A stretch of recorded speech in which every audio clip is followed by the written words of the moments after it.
Bismillahirrahmanirrahim. Assalamualaikum warahmatullahi wabarakatuh. Alhamdulillah, di siang hari ini kita berjumpa lagi dalam program Lentera Hati. Pemirsa, setelah seminggu kita disibukkan mencari nafkah untuk keluarga, untuk anak, bahkan untuk diri kita sendiri, maka luangkanlah waktu sejenak untuk mendengarkan program Lentera Hati pada siang hari ini. Dan pemirsa, tahun baru Hijrah baru saja kita lewati, maka siang hari ini kami akan mengangkat tema itu. Dan seperti biasa di studio sudah hadir juga ibu-ibu dan bapak-bapak, kali ini dari Majelis Ta'lim Al-Ikhlas 86 Bekasi. Assalamualaikum ibu-ibu. Kemudian juga bahkan ada yang dari perseorangan datang jauh-jauh, bapak-bapak ya, yang juga dulu selalu setia dengarkan Lentera Hati di Masjid Atin ya Pak ya. Assalamualaikum Pak. Dan pemirsa, seperti biasa juga kami selalu ditemani narasumber tetap kami, Bapak Haji Quraisy Shihab. Assalamualaikum Pak Quraisy. Sehat Pak Quraisy? Alhamdulillah. Bagaimana pulang dari haji? Alhamdulillah. Alhamdulillah. Masih bawa flu-nya. Iya. Saya nungguin air zam-zamnya nggak datang-datang Pak Quraisy. Insyaallah Pak.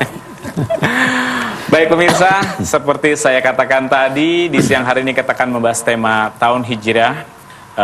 Semoga setelah mendengarkan tema kita di siang hari ini, kita juga bisa hijrah dari yang tidak baik menjadi baik, dari apapun yang selalu mendapat rahmat dari Allah Subhanahu wa Ta'ala. Untuk itu, kita dengarkan tuturan tema kita siang hari ini dari Bapak Haji Quraisy Shihab. Silakan Pak Quraisy. Baik, bismillahirrahmanirrahim. Alhamdulillah, wassalatu wassalamu ala Rasulillah Sayyidina Muhammad wa ala alihi wa ashabihi wa man wala. Kita ingin berbincang-bincang tentang hijrah. Yang pertama dulu kita ingin ketahui, hijrah itu artinya meninggalkan sesuatu yang negatif, yang buruk, karena tidak senang kepadanya, menuju ke sesuatu yang baik atau positif. Hijrah itu tidak harus selalu diartikan meninggalkan tempat. Bisa meninggalkan keadaan yang tidak disenangi. Tidak juga semua hal yang kita tinggalkan otomatis dinamai hijrah. Nabi bersabda, la yahillu li muslimin ayyahjura akhahu fauqa salas. Tidak halal bagi seorang muslim berhijrah dari saudaranya sesama muslim lebih dari 3 hari. Di sini meninggalkan dalam arti meninggalkan karena tidak senang padanya dan tidak ngomong. Tetapi kalau meninggalkan karena ada urusan, itu tidak berdosa. Jadi hijrah itu meninggalkan karena tidak senang. Jangan berhijrah meninggalkan saudara Anda karena Anda tidak senang padanya. Kalaupun terpaksa tidak senang, paling tinggi 3 hari aja. Ya kan? Itu arti hijrah.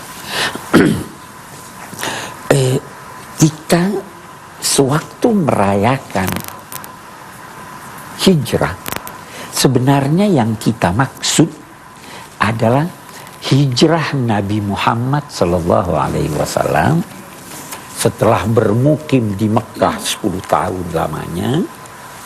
Situasi kota Mekah sangat mengganggu beliau dan umatnya, sehingga beliau tidak senang dengan situasi itu, maka beliau berhijrah namanya. Tetapi kita perlu ketahui, kalau kita membuka lembaran-lembaran Al-Quran, sebenarnya Allah Subhanahu wa Ta'ala sudah memerintahkan Nabi berhijrah sejak wahyu yang kedua dan ketiga.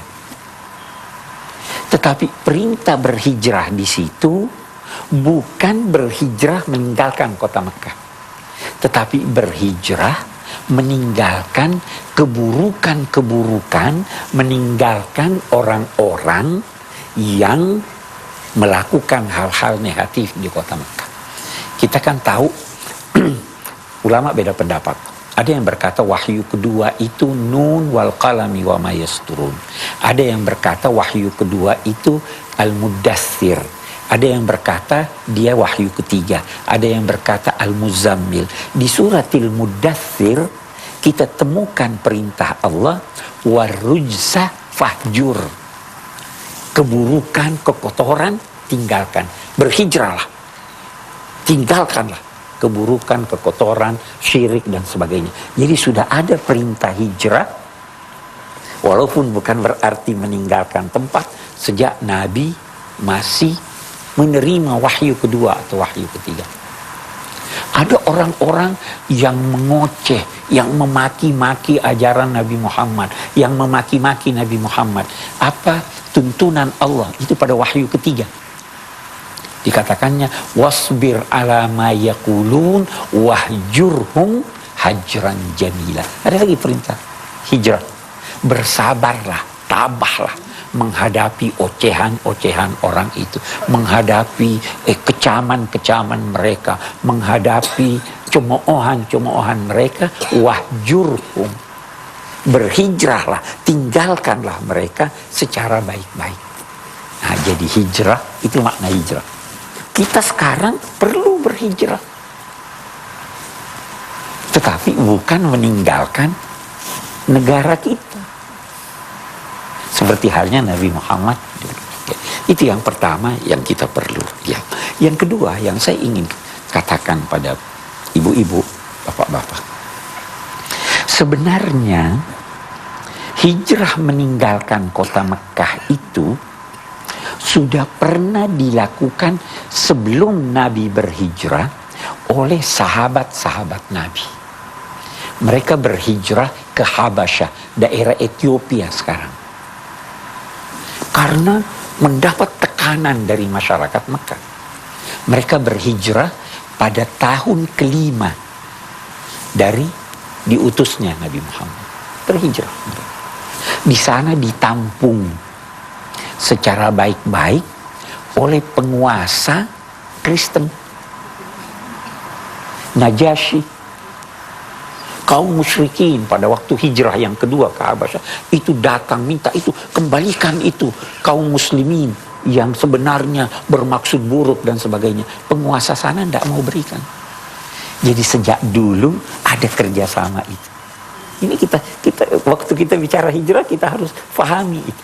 Nah, nanti kemudian setelah kaum musyrikin begitu mengganggu kaum muslimin di Mekah, Nabi mendapat izin dari Tuhan, sekarang kamu boleh berhijrah ke Madinah. Itu setelah 10 tahun beliau di Mekah. Nah, hijrah Nabi ke Madinah inilah yang dijadikan oleh Sayyidina Umar sebagai awal penanggalan Islam, penanggalan Hijriyah. Jadi kalau kita sekarang ini tahun berapa toh? 1425, itu berarti sudah 1435 tahun sejak Nabi diutus. Karena kan 10 tahun dia di sana. Dia terpakai. Ada kenapa Sayyidina Umar menetapkan itu tanggal dan disetujui oleh sahabat-sahabat? Karena banyak nilai-nilai yang terkandung di dalam peristiwa hijrah itu yang mesti dihayati oleh setiap muslim. Seakan-akan setiap kita buka kalender, kita harus ingat itu nilai-nilai. Nah, mari kita lihat sebahagian dari nilai-nilai itu karena panjang sekali tentu. Yang pertama, Nabi itu biasanya berkunjung ke rumah Sayyidina Abu Bakar 2 kali sehari, pagi dan sore. Satu waktu beliau berkunjung di tengah hari. Sayyidah Aisyah terus berkata, ini pasti ada apa-apa ini. Kok tengah hari datangnya? Pasti ada hal yang penting. Nabi datang bertemu dengan Sayyidina Abu Bakar. Terus Nabi berkata, orang-orang yang ada di sekitarmu, biar saya mau ngomong berdua aja dengan kamu. Kata Sayyidina Abu Bakar, ini semua keluarga, ini semua anak-anak saya di sini. Ngomonglah. Maka berkatalah Nabi, wahai Abu Bakar, saya dapat izin dari Tuhan untuk berhijrah ke Madinah.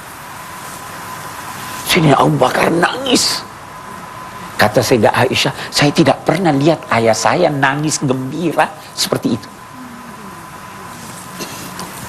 Siapkan, wahai Abu Bakar. Disiapkanlah oleh Sayyidina Abu Bakar ada 2 unta. Wahai Nabi, ini ada 2 unta, kamu pilih salah satu. Ambil hadiah dari saya. Kata Nabi, tidak. Saya mesti bayar. Nah, ini pelajaran pertama. Kenapa Nabi mau harus dibayar, tidak mau diberi? Padahal biasanya Nabi dapat saja hadiah dari Abu Bakar. Pelajaran pertama. Kalau mau berjuang, jangan setengah-setengah. Keluarkan semua kemampuan Anda. Nabi ingin berjuang, membina agama ini, menegakkan suatu peradaban, dan katanya, saya harus mengeluarkan semua kemampuan saya, tenaga saya, pikiran saya, jiwa saya, dan harta saya. Karena itu pelajaran yang kita tarik. Jangan bertanya kalau mau berjuang, apa yang dapat saya terima. Tetapi tanyakanlah, apa yang dapat saya beri. Nah, ini Sayyidina Umar mau ini. Oke, kita lihat lebih jauh. Berangkatlah Nabi ke Mekah, ke Madinah. Dia tugaskan Sayyidina Ali, kita semua tahu ceritanya, tidur di pembaringannya. Mereka berangkat bertiga. Nabi, Sayyidina Abu Bakar, dengan satu orang bernama Abdullah ibni Uraiqid. Abdullah ini bukan muslim, masih musyrik. Kita berhenti lagi. Ada perempuan, 2 perempuan, Aisyah dan Asma, bertugas memberikan perbekalan. Apa maknanya? Kalau mau berjuang membangun suatu peradaban, harus terlibat semua orang. Sayyidina Ali pemuda terlibat, Asma gadis terlibat, Abu Bakar orang tua terlibat, non muslim terlibat nggak? Terlibat juga. Kita sekarang ingin membangun negara kita. Jangan mau berkata kelompok saya saja. Jangan mau berkata muslim saja. Semua harus terlibat. Karena apa? Karena Nabi ingin ke Madinah ini untuk membangun suatu peradaban Islam. Peradaban Islam itu harus dinikmati oleh semua orang. Rahmatan lil alamin. Ya kan? Saya ingin maju dulu baru kembali lagi nanti. Kota yang dituju oleh Nabi itu namanya waktu itu bukan Madinah. Namanya Yathrib. Yathrib. Yathrib itu kalau dari segi bahasa artinya mengecam. Mengecam, mengeritik, tidak membangun. Seakan-akan dari nama ini tergambar bahwa penduduknya itu saling kecam mengecam, saling salah mempersalahkan. Nabi sampai dia katakan tidak. Kota ini kita ganti namanya. Apa namanya? Al-Madinah. Madinah itu berarti tempat peradaban. Kita kaitkan dengan yang tadi. Kalau begitu, Kalau mau membangun peradaban seperti halnya Nabi, contohi Nabi di dalam hijrah. Contohi Nabi di dalam hijrahnya, mempersatukan umat, menggalang kekuatan dengan semua kekuatan yang ada. Karena itu begitu beliau sampai di Madinah, apa yang beliau lakukan? Dia persaudarakan antara kaum muhajirin dan ansar. Dia menjalin piagam, apa yang dinamai piagam Madinah, melibatkan semua kekuatan. Ada kaum muslimin, ada orang Yahudi, ada yang belum menganut agama Islam. Semuanya dipersatukan dalam wadah kota Madinah. Karena apa tujuannya? Ingin membangun peradaban. Nah, mari kita lihat lagi dari peristiwa hijrah ini, nilai-nilai yang dapat kita ambil. Di dalam Al-Quran ada diuraikan soal hijrah ini sekitar 30 ayat. Ada 30 ayat yang berbicara tentang hijrah. Ada uraian bahwa setiap nabi-nabi itu juga hijrah. Nabi Ibrahim itu hijrah. Nabi Lut itu hijrah. Nabi Musa itu hijrah. Nabi Ibrahim waktu hijrah, dia katakan apa? Inni zahibun ila rabbi sayahdi. Saya akan pergi menuju Tuhanku. Dia akan memberi petunjuk kepadaku. Saya ingin ibu-ibu, bapak-bapak garis bawahi katanya, saya akan pergi kepada Tuhanku. Tuhanku. Dia akan memberi petunjuk kepadaku. Nabi Lut juga begitu. Inni muhajirun ila rabbi. Sesungguhnya aku akan berhijrah kepada Tuhanku. Aku Tuhanku. Nabi Musa bagaimana? Di Quran kita lihat. Dia dikejar-kejar oleh Fir'aun di Laut Merah. Sampai di tepi laut. Loh, laut di hadapan kita. Fir'aun dan tentaranya ada di belakang. Kaumnya berkata, inna lamudrakun. Kita pasti terkejar ini. Apa jawab Nabi Musa? Kalla inna ma'iya rabbi. Tidak. Kita tidak mungkin terkejar. Bersama aku, Tuhanku. Semua berkata aku ya. Apa kata Nabi Muhammad waktu dikejar-kejar? Kita baca di Quran. La tahzan innallaha ma'ana. Jangan sedih, Tuhan bersama kita. Dia tidak bersama aku. Apa maknanya? Kebersamaan. Ajaran agama ini kebersamaan. Dan semakin banyak kita bersama, semakin mudah kita meraih apa yang kita harapkan. Kalau sendiri-sendiri, kata orang nafsi-nafsi, itu kita lihat lebih jauh. Saya kembali lagi.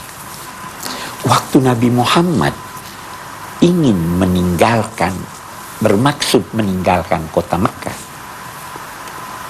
beliau sedih.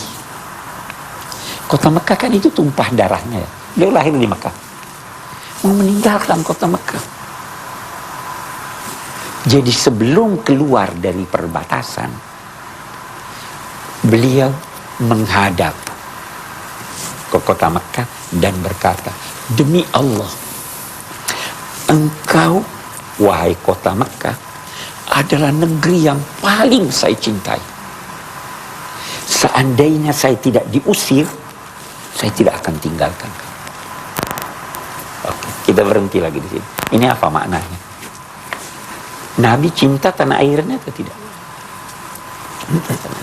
Terpaksa harus keluar. Cintailah tanah air. Berjuanglah untuk itu. Jangan meninggalkannya kecuali dalam konteks membangunnya. Itu pelajaran. Nanti Allah Subhanahu wa Ta'ala ada prinsip, kita angkat lagi dari Al-Quran. Dia katakan begini. orang-orang Mekah itu wa in kadu la yastafizunaka minal ard liyukhrijuka minha. Itu di suratul Isra. Penduduk kota Mekah ini hampir saja menggelisahkan engkau, menjadikan engkau gelisah. Dan kalau seandainya engkau gelisah sehingga engkau meninggalkan kota Mekah, maka mereka tidak akan bertahan lagi sebagai suatu kekuatan di Mekah. Apa yang ingin dikatakan oleh Al-Quran? Kalau dalam suatu masyarakat ada kegelisahan, terjadi puncak kegelisahan dalam suatu masyarakat, maka kekuasaan yang ada di dalam masyarakat itu akan runtuh. Kekuasaan yang ada di dalam masyarakat itu akan runtuh. Ini pengalaman kita pun seperti itu sampai sekarang. Dulu waktu Gestapo bagaimana? Runtuh kekuasaan. Waktu Orde Baru bagaimana? Ada kegelisahan kan? Runtuh kekuasaan. Jadi jangan lakukan hal-hal yang bisa menggelisahkan. Karena kata Al-Quran tadi, idzan la yalbasuna khilafaka illa qalila. Kalau memang seperti itu tidak lama lagi akan runtuh masyarakat itu. Itu juga terbukti. 13 tahun kemudian runtuh masyarakat Mekah. Nah, semua nabi-nabi yang berhijrah, semua nabi-nabi yang berhijrah, bahkan walau tidak berhijrah, dalam pengertian meninggalkan sesuatu yang diperintahkan oleh agamanya, maka itu selalu akan memberikan hasil.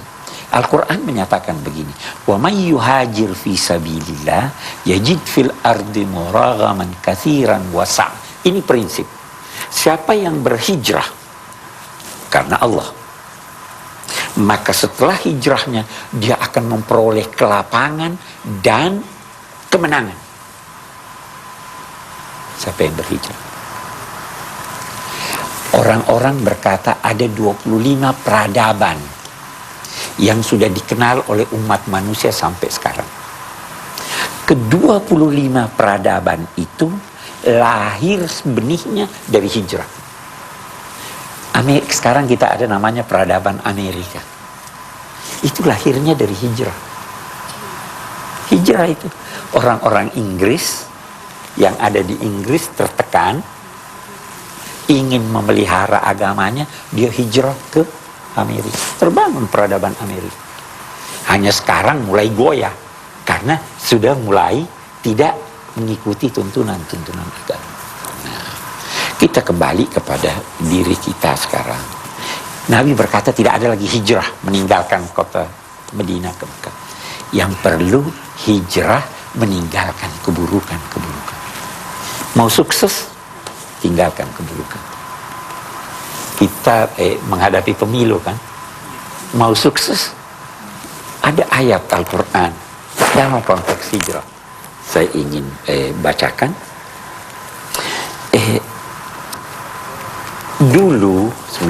Dulu ada orang-orang Islam di Mekah tidak mau hijrah. Masih ada dia punya barang, masih ada keluarganya. Turun ayat Al-Quran menyatakan fala tattakhidhu minhum awliya hatta yuhajiru fi sabilillah. Jangan jadikan mereka teman-teman, jangan jadikan mereka pemimpin-pemimpin sampai mereka mau berhijrah karena Allah. Kalau ada yang masih bergelimang dalam dosa, jangan jadikan dia teman. Ada ayat yang lain lagi. Innalladzina amanu wa hajaru wa jahadu bi amwalihim wa anfusihim fi sabilillah walladzina ahwa wa nasaru ulaika ba'dhum awliya'u ba'd. Orang-orang yang beriman, yang berhijrah, yang berjihad, bersungguh-sungguh mengeluarkan sebagian hartanya dan dirinya di jalan Allah, dan yang membela mereka, mereka itulah sebahagian dari mereka adalah pelindung terhadap sebagian yang lain. Terus kita lihat lanjutannya. Walladzina amanu walam yuhajiru ma lakum min wilayatihim min syai' hatta yuhajiru. Orang-orang yang beriman. Nah, orang beriman. Walam yuhajiru, tetapi dia tidak berhijrah. Apa?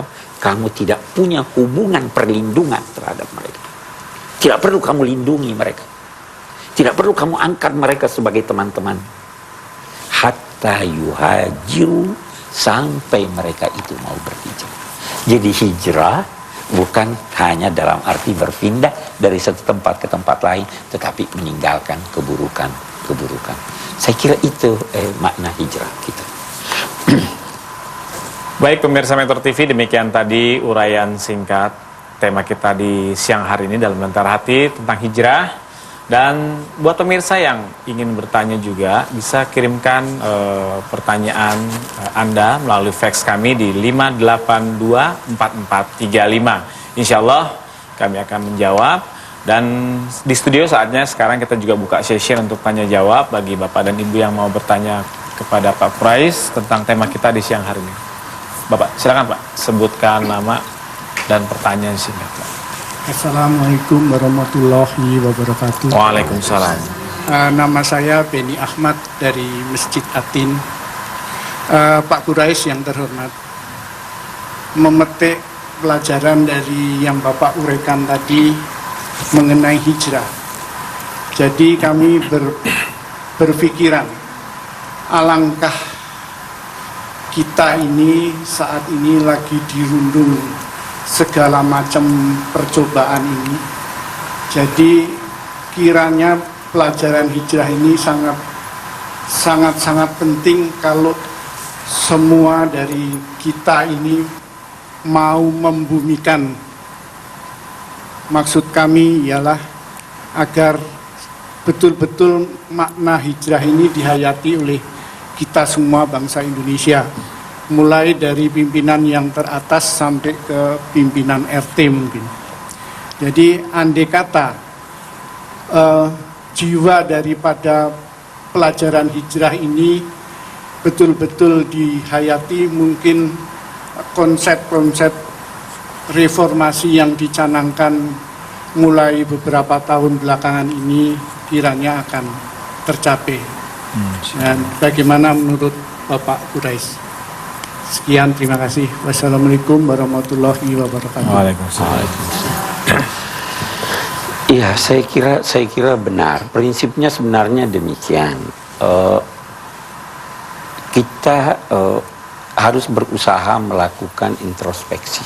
Kita punya kesalahan. Tidak mungkin apa yang terjadi ini tanpa adanya kesalahan dari kita. Karena itu kita ingin menuju Tuhan, kembali kepada Tuhan. Dan prinsip itu sejak dulu, sejak zaman Nabi Nuh. Allah sudah menyatakan, istaghfiru rabbakum innahu kana ghaffara yursilis samaa alaikum midrara wa yumdidkum bi amwalin wa banina wa yaj'al lakum anhara. Syaratnya yang pertama apa? Beristighfarlah kepada Tuhan, kembalilah kepada Allah. Lakukanlah introspeksi. Kalau sudah itu, Tuhan akan melimpahkan dari langit hujan, bukan makna hujan lahir ini, rezeki yang melimpah. Dia akan menganugerahkan kepada kamu harta benda dan kesejahteraan yang banyak. Lau anna ahlal qura amanu wattaqau la fatahna alaihim abwaban minas sama.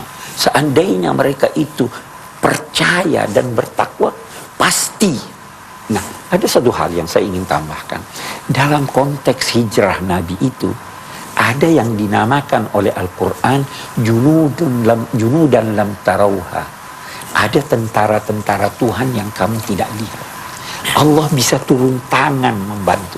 Ulama-ulama berkata, antara lain tangan Tuhan itu apa? Itu laba-laba yang menutupi gua, melindungi Nabi. Itu merpati yang bertengger di sana, dan sebagainya. Ada tangan Tuhan. Ini sekarang Tuhan tidak turun tangan karena kita tidak mendekat kepadanya. Jadi kita harus berhijrah. Kita harus berhijrah. Saya kira itu. Cukup Pak. Aldian, ada lagi dari Ibu? Silakan Bu. Assalamualaikum warahmatullahi wabarakatuh. Waalaikumsalam warahmatullahi wabarakatuh. Yang kami hormati Bapak Haji Quraish Shihab. Nama saya Ibu Khadijah Arnis dari Masjid Taklim Al-Ikhlas 86 Bekasi Selatan. Sebagaimana pertanyaan Bapak tadi, itu mungkin secara umum, secara garis besarnya. Kami dilihat dari pertanyaan sebenarnya sama, hanya kami lingkupnya lebih kecil, yaitu ibu rumah tangga dan lingkungan. Masalah kegelisahan tadi Pak, bagaimana cara mengatasinya? Dalam kegelisahan seorang ibu menyangkut dengan kehidupan sehari-hari, mungkin dilihat dari segala segi, dan kepada lingkungan, dan kepada kami ini jamaah Masjid Taklim yang kami hormati. Sekian, terima kasih. Terima kasih. Bagaimana mengatasi kegelisahan?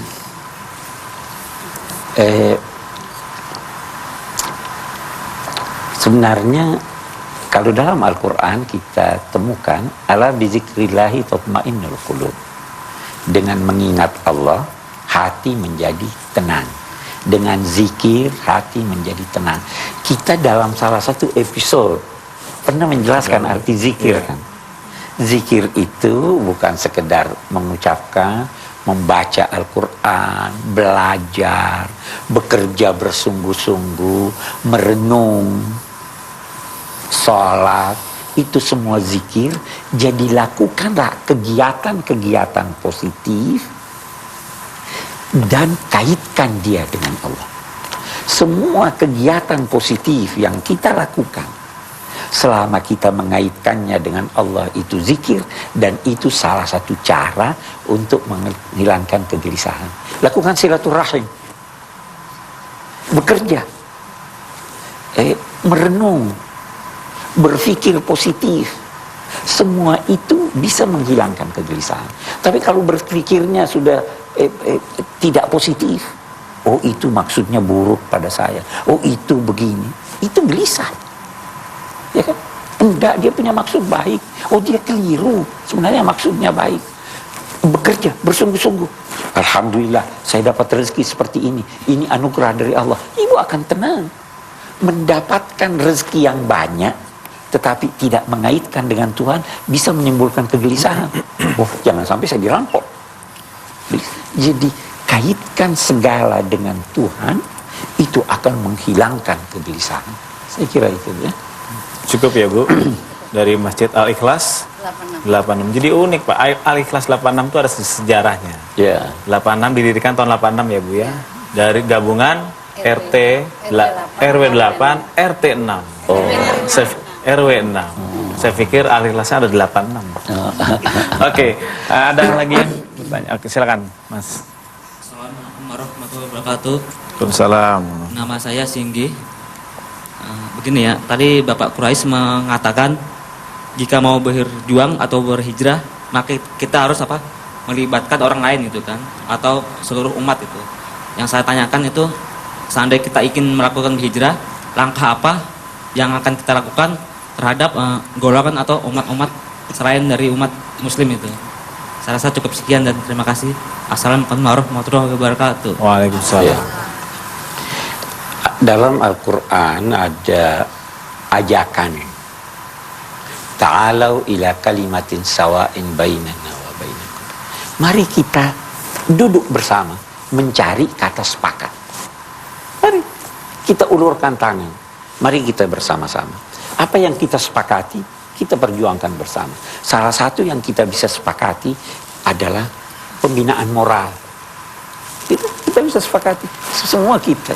Salah satu yang kita bisa sepakati adalah pembinaan ekonomi masyarakat. Salah satu yang kita bisa sepakati adalah menghindarkan segala kebobrokan, korupsi, kolusi, dan itu semua kita bisa bekerja sama dalam segala bidang itu.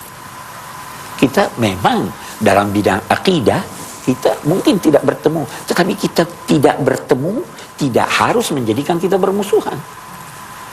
Saya kira itu. Cukup Mas? Ada lagi? Oke. Terima kasih ibu-ibu dari Masjid Al-Ikhlas 86 Bekasi. Terima kasih pada bapak-bapak yang sudah hadir datang sendiri ke studio. Semoga ke episode yang ke depan kita ketemu lagi Pak. Dan terima kasih juga Pak Pak Quraisy yang selalu setia nemenin kita di Lentera Hati. Dan pemirsa, di siang hari ini tuntas sudah bahasan kita tentang hijrah. Seperti yang disampaikan tadi, intinya adalah kebersamaan dalam kebaikan dan dalam menuju apa yang kita inginkan akan menghasilkan sesuatu yang baik pula. Semoga ini juga membuka dan menjadi lentera bagi hati kita semua. Atas nama seluruh kerabat kerja Metro TV, kami mengucapkan terima kasih. Alhamdulillahirrabbilalamin. Assalamualaikum warahmatullahi wabarakatuh.